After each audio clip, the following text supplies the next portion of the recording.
Hello students, welcome to my channel. This is Pooja, your math teacher, and in this video we are going to do the sum that you have seen on the thumbnail. So read the statement. We have a statement. In which of the following situations does the list of numbers involved make an arithmetic progression and why?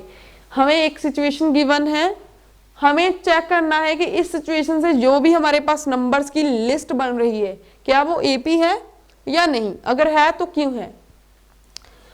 सबसे पहले आपको ये मालूम होना चाहिए कि AP क्या होती है। एपी क्या होती है? List of numbers that have common difference. ठीक है, कॉमन डिफरेंस, जिनका जो डिफरेंस होता है एडजेसेंट नंबर्स का वो इक्वल होता है। ठीक है, इक्वल कॉमन डिफरेंस होता है। या फिर आप बोल सकते हो कि list of numbers in which each term is formed by adding a fixed number. ठीक है, इन जनरल अगर मैं बोलूं तो हमारे पास एपी ये होती है ए प्लस डी। फर्स्ट टर्म में एक फिक्स्ड नंबर एड अप हुआ डी। ठीक है, अब इसमें यही डी नंबर जो फिक्स्ड है वो एड अप होगा अगेन। ए प्लस डी तो 2d हो जाएगा। ऐसे ही अगेन इसमें एक डी एड अप हो जाएगा, ए प्लस 3d हो जाएगा। ऐसे ही एक और डी एड अप होगा तो इसमें a प्लस 4d। तो अब देखो एपी कैसे बन रही है। List of numbers in which each term is formed by adding a fixed number that is d here. यहाँ पर d एक फिक्स्ड नंबर बार बार एड अप हो रहा है ना, हर एक टर्म में, एडजेसेंट टर्म में ऐसे ही ऐड हो रहा है। प्रीसीडिंग नंबर में एक d ऐड होगा तो नेक्स्ट नंबर बन जाएगा। ठीक है, तो ये होती है हमारे पास एपी सॉरी। ठीक है, तो सेकंड थिंग ये होती है कि वो वाली नंबर्स की लिस्ट जिसमें कॉमन डिफरेंस सेम हो। कॉमन डिफरेंस, इन दोनों का डिफरेंस डी होगा, इन दोनों का डिफरेंस भी डी, इन दोनों का डिफरेंस भी डी, इन दोनों का डिफरेंस भी डी। अगर सिंपल बोले तो D1, D2, D3, D4। ठीक है, अलग अलग डिफरेंस है ना ये।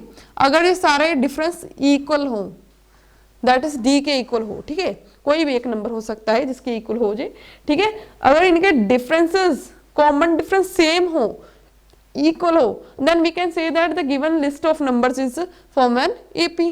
ठीक है, तो इतना तो हमें क्लियर है कि एपी क्या होती है। अब हमें क्या देखना है कि जो गिवन सिचुएशन है क्या ये भी एक ऐसे नंबर्स की लिस्ट फॉर्म कर रही है जो एपी हो।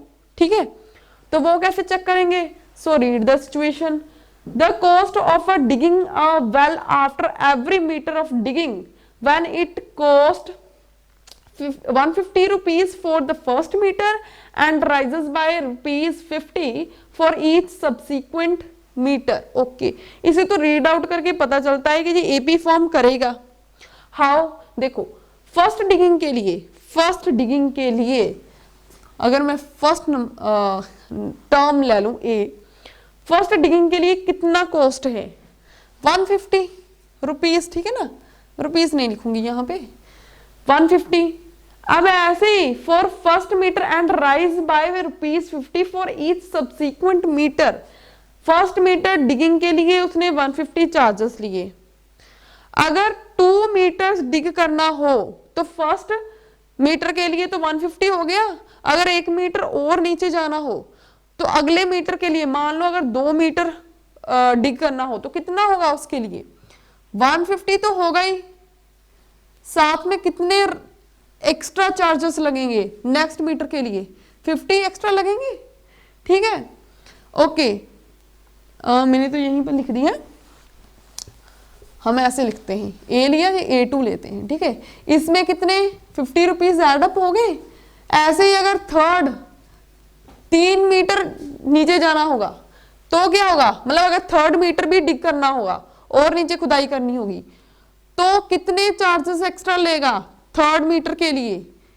उसमें ये तो हो गया, एड अप करके कितना बन रहा है भाई 200 में अब 50 और एड अप हो जाएंगे, 250 बन जाएंगे। ठीक है, अगर फोर्थ मीटर और नीचे जाना होगा खुदाई के लिए, डिगिंग के लिए, तो 250 में 50 और एड अप कर देगा। ठीक है, तो कितना हो जाएगा 300। तो ऐसे जैसे ही सब्सीक्वेंट जहाँ सक्सीडिंग मीटर नीचे खुदाई करनी होगी उसके लिए 50-50 चार्जेस बढ़ते जाएंगे। फर्स्ट के लिए ओनली 150, अगर और नीचे 1 मीटर खुदाई करनी है तो 200 उस मीटर के, ठीक है। अगर थर्ड मीटर की खुदाई करनी है उसके लिए 250 हो जाएंगे। अगर फोर्थ मीटर नीचे खुदाई करनी है तो उसके बाद उस मीटर के लिए 300 चार्जेस लगेंगे। बट अगर एक ही बंदा खुदाई कर रहा है तो उसके लिए बस सारे पैसे काउंट होंगे, ठीक है, उसे ज्यादा पैसे मिलेंगे। तो अब इसे अगर ऐसे चलता रहेगा, ठीक है, तो हमारे पास लिस्ट ऑफ नंबर्स कैसी हैं, 150, 200, 250, 300, ऐसे अगेन 350 होगा क्योंकि 50-50 बढ़ रहा है ना चार्जेस। ओके, तो ये हमारे पास लिस्ट ऑफ नंबर्स है। तो अब क्या ये एपी है, देखो फर्स्ट डेफिनेशन तो हमारी यहीं पर अप्लाई हो रही है कि each number formed by adding a fixed number that is 50 here, ठीक है, यहीं से पता चलता है कि ये एपी है। बट फिर भी अगर इसे मैथमेटिकली चेक करना है, आपको शो करना है मैथमेटिकली कि हाँ उन्होंने बोला है ना वाई, तो आपको बताना होगा कि इसका जो सारी टर्म्स का कॉमन डिफरेंस है वो इक्वल है, दैट इज 50 है, क्योंकि यहाँ पर 50 एडअप हो रहा है, जो एडअप हो रहा है माइनस करने के बाद वही आएगा, ठीक है। ऐसे देखो इन दोनों का डिफरेंस जो कि D1 होता है, ठीक है, क्या होता है जी, A1 है A2 है, वहां पर मैंने लिखा है। D1 क्या होता है, A2 माइनस A1, 200 माइनस 150 कितना आ रहा है 50। ऐसे D2 की वैल्यू यहाँ पर A3 माइनस A2 क्या आ रहा है 250 माइनस 200, ये भी 50 आ रहा है, ठीक है। ऐसे D3 एक बार निकाल लो आप, ठीक है, D3 क्या होगा D4 minus A4 minus A3, A4 minus A3, 300 minus 250, ये भी मेरे पास 50 आ रहा है। D4 भी निकालना है तो वो भी निकाल सकते हो, ये आएगा A5 माइनस A4, 350 माइनस 300, ये भी मेरे पास 50 आ रहा है। तो यहाँ पर you can write here D1 equals to D2 equals to D3 equals to D4 equals to D equals to 50। Common difference सब में इक्वल आ रहा है, so that's why the given situation form an AP, ठीक है। तो यहाँ पर मैं लिखूंगी नहीं, लिखा हुआ तो आपको बुक्स पर भी मिल जाएगा, यहाँ पर सिर्फ अंडरस्टैंडिंग करनी है हमको, ठीक है। ओके, देन मिलते हैं नेक्स्ट वीडियो में एक नए क्वेश्चन के साथ, तब तक के लिए good bye and take care, thank you.